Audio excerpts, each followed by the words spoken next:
Good day, everyone. I am Janine Joey Sereno, along with my partner. I am James Raven Dagaang. We are your reporters for today, and we will talk about the fourth topic in business ethics this fourth quarter, titled Formulate a Framework of Social Responsibility that Reflects the Practice of a Sound Business. But before we start, let us show you first the flow of our presentation.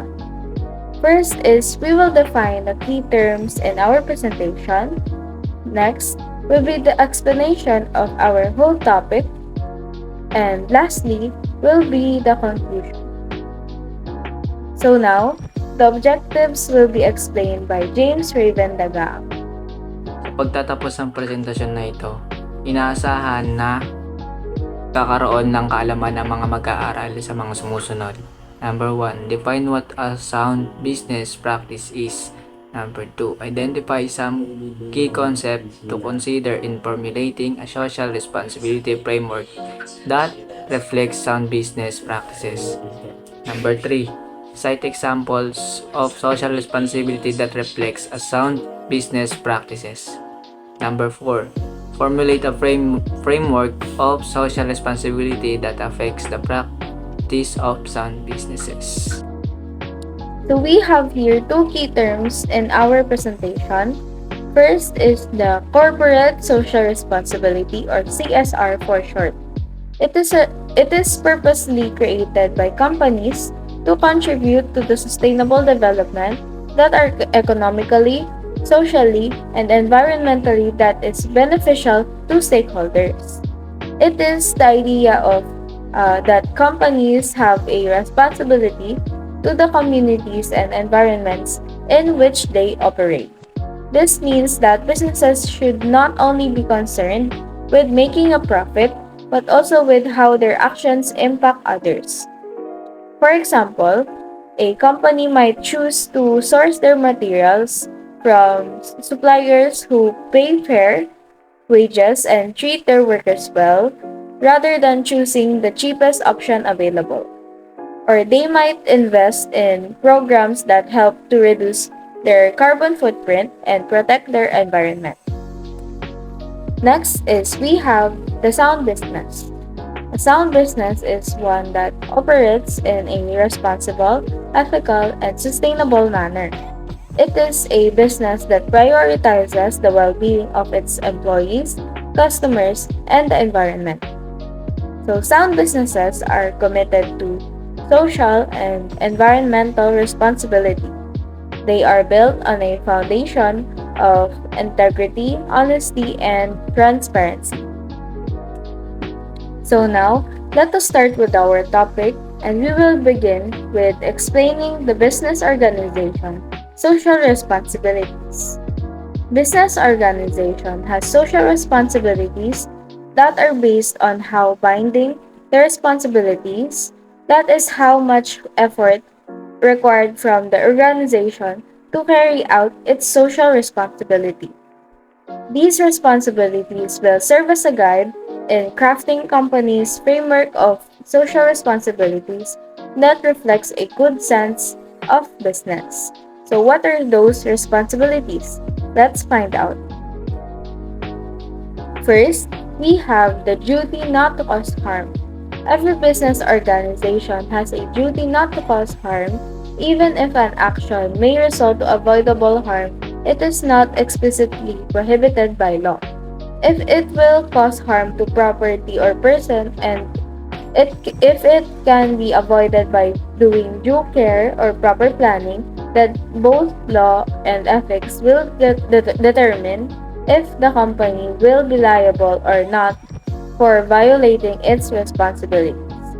So, a business organization's social responsibility has a duty to not cause harm to the communities in which it operates. This includes being mindful of the impact of its operations on the local environment, economy, and society. For example, a mining company must take into account the potential environmental impact of its activities and take steps to mitigate any negative effects such as pollution or habitat destruction. Second, we have the responsibility to prevent harm. There are instances when a company does not cause harm but has the potential or the capability to prevent harm from occurring. So, business organizations have a fundamental social responsibility to prevent harm in their operations. One example of a business organization's social responsibility to prevent harm is uh, the situation of Johnson and Johnson's response to the Tylenol poisoning incident in the 1980s, when several people died after taking tainted Tylenol capsules. Johnson and Johnson took immediate and decisive action to recall the product, warn consumers, and implement new safety measures to prevent future incidents. This proactive response not only protected consumers but also helped to rebuild trust in the company and the Tylenol brand. Lastly, we have the responsibility to do good things and make society a better place encourages the companies to provide solutions to social issues or to give back to the society. Business organizations have a social responsibility to do good within the communities in which they operate.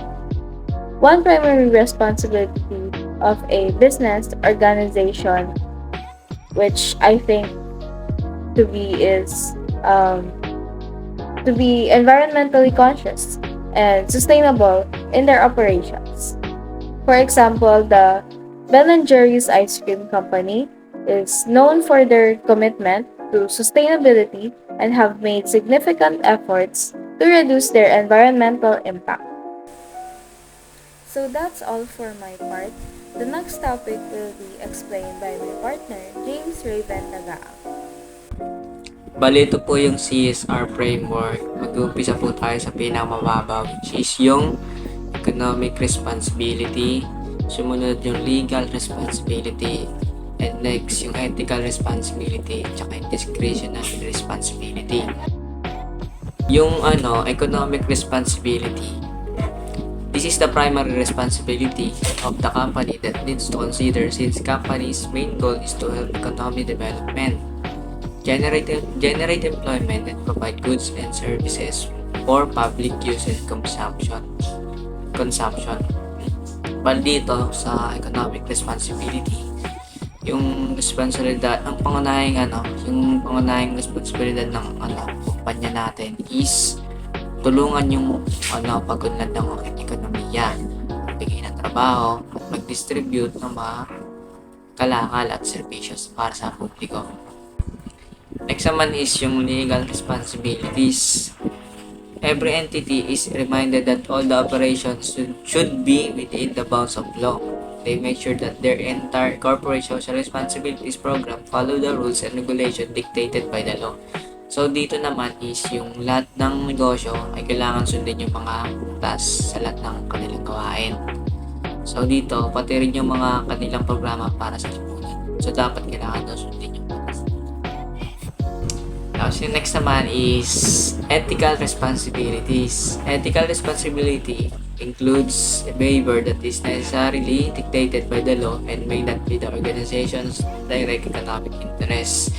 Dito naman daw yung ethical responsibility ay yung paggawa ng tama kahit hindi ito makakabuti sa kita ng ating organisasyon. The last is discretionary responsibilities. This is organizations' voluntary desire to make social contribution that are not mandated by economics. Law of ethics. This responsibility is considered as the highest criterion of social responsibility because it is beyond expectation to continue the community. So, dito naman is yung discretionary responsibility daw ay yung mga gawain ginagawa ng isang organisasyon para makatulong sa ibang tao nang hindi kailangan o inaasahan. So, ayan.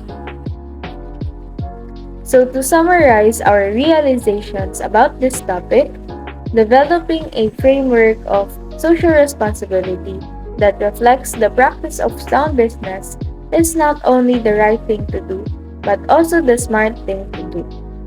It is crucial for the success and sustainability of companies in today's society because as businesses continue to evolve in a rapidly changing global landscape, those that prioritize social responsibility will be better positioned to succeed and make a lasting difference in the world.